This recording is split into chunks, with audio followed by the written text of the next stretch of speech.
Assalamualaikum. This is Saleh. Come back to make another video. Good morning from Karan Bazar, Dhaka. You see, my dear friends, now I have come here to buy some vegetables like onion, garlic, potato, cucumber, etc. Tomato. আমি এখন কিন্তু কারণ বাজারের ঢাকা শহরের যে পাইকারি বাজার আছে সবচেয়ে বিখ্যাত এবং বড় সেই কারণ বাজারে দাঁড়িয়ে আছি। এখানে এসেছি বাজারটা দেখার জন্য এবং এই প্রতি শুক্রবারে বিশেষ করে যখন আমি সময় পাই শুক্রবারে এদিকে আসার চেষ্টা করি। তো it's my chance to today is the best chance the I have come here to see the scenery of the market. এটা কিন্তু we know the biggest wholesale market of the Bangladesh in Dhaka.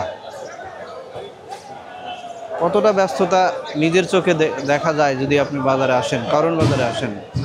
এইখান থেকে পাইকারি দামে খুচরা বিক্রেতারা কিন্তু মাল কিনে নিয়ে যান। কিনে নিয়ে যাওয়ার পরে ঢাকা শহরের বিভিন্ন জায়গাতে কিন্তু বিক্রি করে থাকেন।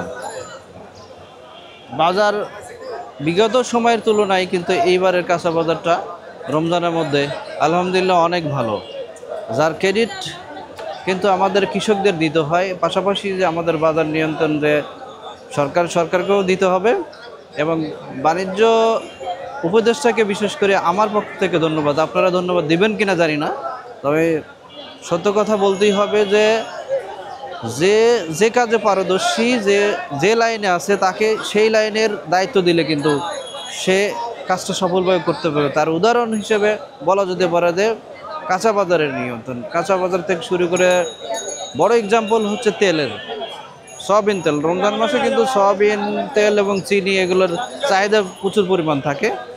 সেক্ষেত্রে গত কয়েক বছরের রমজানের তুলনায় কিন্তু এই বছরের রমজান অনেক স্বস্তিকর। এটা প্রশংসার দাবিদার।